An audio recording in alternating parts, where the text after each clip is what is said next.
ঢাকাই সিনেমার আলোচিত সমালোচিত অভিনেত্রী পরীমনি বরাবরই নিজের শর্তে জীবনযাপন করেন। পর্দার পাশাপাশি বাস্তব জীবনের নানা বিষয়ে বিতর্ক থাকলেও নিজেকে তিনি প্রমাণ করেছেন একজন সংগ্রামী নারী এবং একনিষ্ঠ মায়ের ভূমিকায়।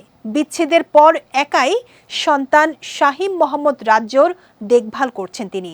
তবে মাঝে মধ্যে এই সাবেক স্বামী চিত্রনায়ক শরীফুল রাজের দিকে অভিযোগের আঙুলও তোলেন তিনি।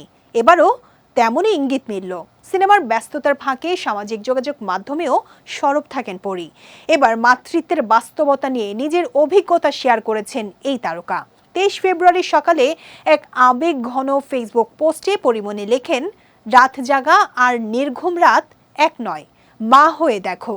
সন্তানের গায়ে একটি মশার কামড়ও নিতে পারবে না, আর সেখানে বাচ্চার 104 ডিগ্রি জ্বর হলে মায়ের যেন দম বন্ধ হয়ে আসে। একা মা হয়ে এই পরিস্থিতি সামলানো কতটা কঠিন তা কেবলমাত্র মাই বুঝতে পারেন। 2024 সালের শেষ দিকে রাজকে দেখা গিয়েছিল সন্তান রাজ্যকে নিয়ে ঘুরে বেড়াতে।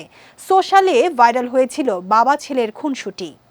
সেই বিষয়টির ইঙ্গিত দিয়ে পরীমনি বলেন, রাত জেগে নেটফ্লিক্স দেখা, বন্ধুদের সঙ্গে আড্ডা, পার্টি, লং ড্রাইভ বা ফেসবুক স্ক্রলে সময় কাটানো হয়তো অনেকের কাছে উপভোগ্য, কিন্তু দায়িত্বের বেড়াজালে আবদ্ধ জীবন অনেকের কাছে অসহনীয় ঠেকে। যারা সুযোগ বুঝে সন্তানের সঙ্গে কয়েক সেকেন্ডের ভিডিও রেকর্ড করে মিথ্যা আবেগ প্রকাশ করে সামাজিক যোগাযোগ মাধ্যমে। পরীমনির কথায় একা মাতৃত্বের সংগ্রামও উঠে এসেছে। তিনি লিখেছেন, একজন মা দিনের শুরু থেকে শেষ পর্যন্ত কি করেন তা ভাবনার বাইরে। যারা প্রকৃত বাবা তারা সন্তানের জন্য সব করেন, সব আগলে রাখেন, কিন্তু আমার সন্তানের জন্য এমন সো কল্ড বাবা প্রয়োজন নেই। আমি আমার সন্তানের মা বাবা, কারণ সে সেটাই বুঝেই বড় হচ্ছে।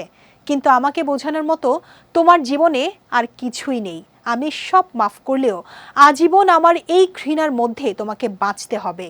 2021 সালের 17 অক্টোবর বিয়ে করেছিলেন শরীফুল রাজ আর পরীমনি। কোটি মানুষের আস্থার ভালোবাসায় 11 বারের মতো দেশের 1 নম্বর রেফ্রিজারেটর ব্র্যান্ড ওয়ালটন। এরপর 2022 সালের 10 আগস্ট এই তারকা দম্পতির ঘর আলো করে আসে একমাত্র সন্তান শাহীম মোহাম্মদ রাজ্য। এর 1 বছর পরই বিচ্ছেদের পথে হাঁটেন এই দম্পতি।